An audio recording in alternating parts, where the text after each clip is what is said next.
Mani aybim nima edi? Men u qiz mendan chiroyliroqmidi? Ishonch yo'qolgan oilalarda sevgi umuman qolmaydi. Biz erimizga e'tibor bermasligimiz, qayerda yuruvdingiz, kim bilan yurgan edingiz, har qanaqa ishimiz bo'lishidan qat'iy nazar erimizni birinchi o'ringa qo'yishimiz shart. Ayolim menga shunchalar mehr beryaptiki, men nima uchun ko'chadan boshqa ayoldan mehr va e'tibor kutishim kerak? Xuddi erimizni bizni shaxsiy buyumimiz kabi qaraymiz. Sen meni shaxsiy mulkimsan. Biz nima desak o'shani qilishga majbur. Chunki erkak oilani boshi. Hech qachonda siz o'zingizni ayollik jozibasini his qila olmaysiz. Dadasi, yaxshi keldingizmi? Charchamadingizmi? Ovqatlanasizmi? Qorningiz ochmi? O'shanda erkak hech qachon bizdan ko'ngli sovimaydi.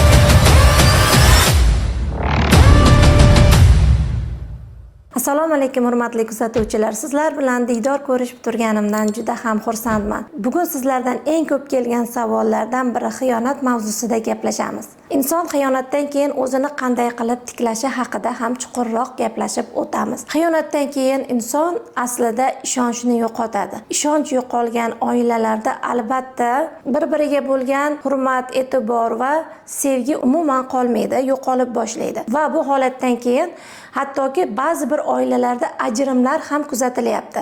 Chunki xiyonat qilgandan keyin er va xotin umuman bir-birini eshitmay qo'yadi va bir-biriga bo'lgan ishonchi so'ladi. Ayol o'zini ayblashni boshlaydi. Erim menga nima uchun xiyonat qildi? Meni aybim nima edi? Men u qizdan xunukroqmidim yoki u qiz mendan chiroyliroqmidi degan ayblovlar bilan ayol o'zini stressga tushiradi va o'zini aybdorlik hissiga tiqib qo'yadi. Aksincha ayollar bunday qilishi kerak emas. Qachonki biz o'zimizni aybdorlik hissiga tiqar ekanmiz, biz hech qachon bu xiyonatni kechira olmaymiz va bu xiyonatdan chiqib keta olmaymiz. Aksincha hamisha stress, depressiyalarda yuramiz. Buni o'rniga biz o'z ustimizda ishlab, bilim olib, o'zimizni ichki holatlarimizni to'g'rilab, o'z ustimizda ko'proq ishlashimiz kerak bo'ladi. Va bu holatda har doim ham erkaklarni aybdor bitta o'zi deya bir taraflama qarash kerak emas. Bu yerda ayb balkim bizni o'zimizni ichki holatimizda ham bo'lishi mumkin. Biz erimizga e'tibor bermasligimiz, bolalardan ortib erimizdan hol ahvol so'rolmayotgan bo'lishimiz va erimizga yetarlicha mehr bera olmayotgan bo'lsak, o'sha erkak ko'chadan o'zi uchun mehr va muhabbat izlayotgan bo'lishi ham mumkin. Shunday ekan, hurmatli ayollar, avvalambor biz har qanaqa ishimiz bo'lishidan qat'iy nazar erimizni birinchi o'ringa qo'yishimiz shart. Erimizni qanday ehtiyojlari bor, qanday xohishlari bor, uni ko'ngliga qarab har bitta xohish va e'tiborlarini inobatga olishimiz shart. O'shanda erkak hech qachon bizdan ko'ngli sovimaydi.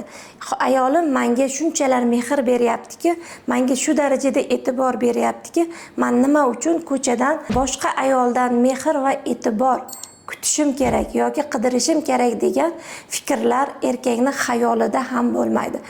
Biz o'zimiz unaqa holatga e'tibor qaratmaymiz, xuddi erimizni bizni shaxsiy buyumimiz kabi qaraymiz va biz nima desak o'shani qilishga majbur. Sen meni shaxsiy mulkimsan deya ba'zida shunaqa fikr bilan qaraymiz va erkak kishilarga bunday holat, bunday fikrlar hamma payt ham yoqmaydi. Chunki erkak oilani boshi, u hurmat, izzat, e'tiborni birinchi o'ringa qo'yadi.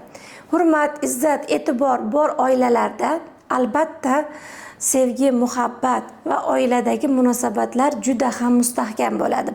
Oilada munosabatlar mustahkam bo'lsa va er va xotin ikkalasini o'rtasida bir-birini tushunib, do'stlik bo'ladigan bo'lsa, u oilalarda xiyonat ham va bir-biriga bo'lgan ishonchsizlik ham juda ham kam uchraydi. Hattoki uchramasligi ham mumkin. Chunki ishonch bor joyda xiyonat bo'lmaydi va ishonch birinchi o'rinda oilani mustahkam qiladi. Siz bir marotaba eringizni qilgan xiyonatidan keyin eringizga ishonmasdan nimaiki qilsa baribir men ishonmayman. Siz meni aldayapsiz, siz xiyonatkorsiz, baribir menga bunaqa deb ko'chada boshqa qizlar bilan sevishib yuribsiz degan shubha gumon bilan yashar ekansiz, hech qachonda siz o'zingizni ayollik jozibasini his qila olmaysiz. O'zingizga bo'lgan ishonch yo'qoladi. Chunki ayol hamisha xayolida o'zini unutib, eri va ko'chadagi qizlar va ayollar to'g'risida o'ylab yuradi va o'zini ayolligini unutib qo'yadi. Birinchi o'rinda ayollar o'ziga mehr berib, o'zini men ayol kishimanmi, borimcha qabul qilaman deya birinchi bo'lib o'ziga mehr ko'zi bilan qarashni boshlashi kerak. Ayol o'ziga mehr ko'zi bilan qaragandan keyin, o'zini sevishni boshlagandan keyin uni yon atrofda barcha insonlar hurmat qilib, yaxshi ko'rishni boshlaydi va shu o'rinda eri ham uni juda ham yaxshi ko'rib, mehr ko'zi bilan qarashni boshlaydi. Chunki ayol o'zini sevyapti, hayotda o'zini o'rnini bilayapti va o'z qadriyatlarini birinchi o'ringa qo'yapti. Siz qachonki o'z qadriyatlaringizni o'ylab, o'zingizni insonlar oldida muhimligingizni, borligingizni his qila boshlagan kuningizdan boshlab barcha insonlar sizni bu hayotda borligingizni his qilishni boshlaydi. Siz o'zingizni hammadan oxirga qo'yib, men bu hayotda o'rnim yo'q, hech kimni oldida meni o'rnim yo'q, hattoki erimni oldida ham meni ayollik o'rnim yo'q. Shu sababdan erim menga xiyonat qildi degan gumonlar bilan o'zingizni oxirgi o'ringa qo'yar ekansiz, albatta shu holat bo'ladi. Chunki siz o'zingiz insonlarni oldidagi o'rningizni tasavvur qila olmayapsiz. Men bu insonlarni oldida turishga loyiq emasman. Men baxtli ayol bo'lishga loyiq ayol emasman degan fikrlar bilan o'zingizni ongingizda o'zingiz xiyonatni chaqirayotgan bo'lishingiz ham mumkin. Erkaklarga qachonki ayol mehr va muhabbat ulasha olsa, ayollik energiyasini ulasha olsa, o'sha erkak hech qachon oilasidan uzoqlashishni xohlamaydi. Aksincha, u ayolni oldiga tezroq barcha ishlarini qilib, uyiga qarab yugurib, tezroq kelishga harakat qiladi.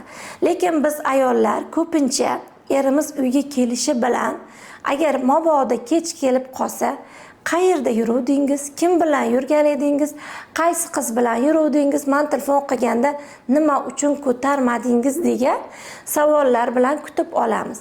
Va bu holat hech qachon erkaklarga yoqmaydi. Undan ko'ra uni o'rniga erimiz qanchalik kech kelsa ham, dadasi, yaxshi keldingizmi, charchamadingizmi, ovqatlanasizmi, qorningiz ochmi deya shirin so'zlar bilan qabul qilsak, u erkak hech qachon bizga xiyonat qilish haqida o'ylab ham ko'rmaydi. Hurmatli ayollar, eringiz sizga xiyonat qildi degani bu sizni hayotdagi qadringiz yo'q degani emas. Siz o'zingizni qadringizni insonlarni fikri bilan baholashingiz shart emas. Sizning qadringiz va sizning borligingiz o'zingiz uchun juda ham muhim. Qachonki siz o'zingizni birinchi o'ringa qo'yib, o'zingizni sevib, o'zingizni boringizcha qabul qilishni boshlar ekansiz, o'sha kundan boshlab turmush o'rtog'ingiz ham sizni birinchi o'ringa qo'yishni va jonidan-da ortiq sevishni boshlaydi. Qachonki biz ayollar o'zimizni borimizcha qabul qilib, o'zimizni hayotda o'rnimiz borligini his qilgan kunimizdan boshlab barcha insonlar bizni hurmat va izzat qilishni boshlaydi. Va shu o'rinda eringiz ham sizni hayotdagi o'rningizni his qilishni boshlaydi.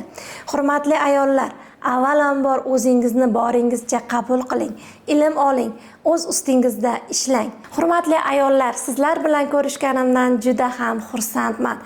Keyingi bepul darsligimiz qaysi mavzuda bo'lishini xohlaysizlar? Izohlarda yozib qoldiring. Sizlar bilan yana ko'rishguncha omon bo'ling.